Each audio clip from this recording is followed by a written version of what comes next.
નમસ્કાર વિદ્યાર્થી મિત્રો તેમજ વાલી મિત્રો, એનસી ક્લાસીસ ચેનલમાં તમારું હાર્દિક સ્વાગત છે। મિત્રો, જો ચેનલમાં નવા હોય તો અચૂકથી આ આપણી એનસી ક્લાસીસ ચેનલને સબસ્ક્રાઈબ કરવાનું ભૂલતા નહીં। હવે મિત્રો, જે દીકરીઓ માટેની ખાસ યોજના છે, હજી એ પણ કેટલાક વાલીઓને વિદ્યાર્થી મિત્રોને ખબર નથી। તો મિત્રો, ધોરણ 8ની અંદર જે આપણે જ્ઞાન સાધના સ્કોલરશીપ ધોરણ 8માં તમે આ પરીક્ષા આપો છો અને પરીક્ષા આપ્યા પછી મેરિટમાં આવો છો, તો પાસ થયા પછી તમને જે ખાનગી સ્કૂલની વાત કરવામાં આવે, જે સરકારી સ્કૂલમાં 12,000નો રેશિયો, જ્યારે જે ખાનગી સ્કૂલ છે તો ખાનગી સ્કૂલની અંદર તમને મળવા પાત્ર 22,000 રૂપિયા પૂરા મળે છે। કેટલા મળે છે?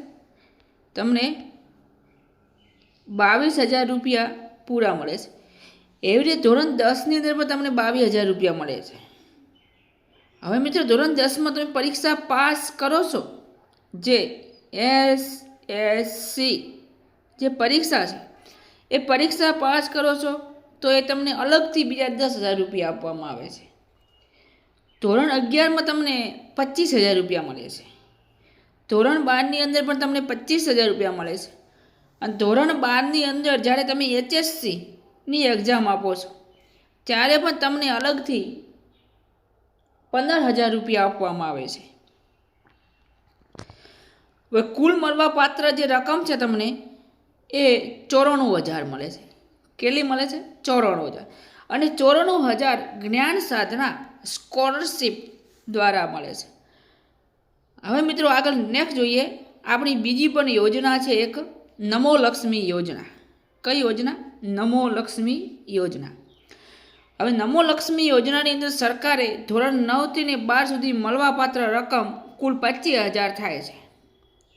એ તમારે મહિને તમે ધોરણ 9ની અંદર અભ્યાસ કરો છો તો 500 રૂપિયા આવે છે। ધોરણ 11માં અભ્યાસ કરો છો તો 750 રૂપિયા તમને મળવાપાત્ર છે।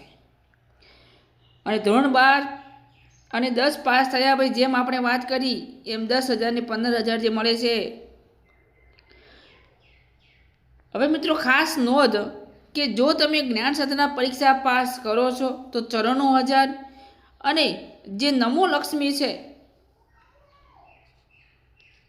નમો લક્ષ્મીમાં દરેકને પરીક્ષા પાસ કરી હોય કે ના કરી હોય એ દરેકને ધોરણ 9 અને 10માં 500 રૂપિયા, ધોરણ 11માં અને 12માં 750 રૂપિયા દર મહિને આવે છે।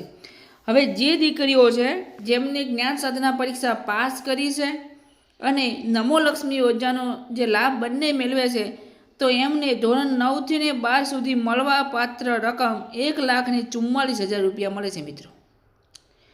તો ક્યારેક વાલીઓ પોતાના દીકરીઓને ધોરણ 8 સુધી ભણાવે છે અને પછી સ્ટોપનો રેશિયો લઈ લે છે, પણ એને સ્ટોપ ના કરાવો, એને ભણાવો। કારણ કે દીકરી જે ભણે જેનો ખર્ચો છે એ તો સરકાર આપણને આપે જ છે। એ કોઈ પણ સ્કૂલની અંદર તમે ક્યારે પણ દીકરીને સ્ટોપ રેશિયો ન અપાવો અને ડ્રોપ આઉટ ન લેવડાવો, હંમેશા ભણાવો। મિત્રો, ચેનલમાં નવા હોય તો આપણે જે સબસ્ક્રાઈબ જે આવું નિશાન છે એના ઉપર સબસ્ક્રાઈબ કરવાનું ભૂલતા નહીં, અને વિડીયોને શેર કરજો જેથી બીજા મિત્રોને પણ ઉપયોગી નીવડે। અને આપણે આ એનસી ક્લાસીસ ચેનલને સબસ્ક્રાઈબ કરવાનું ભૂલતા નહીં। જય હિન્દ, જય ભારત।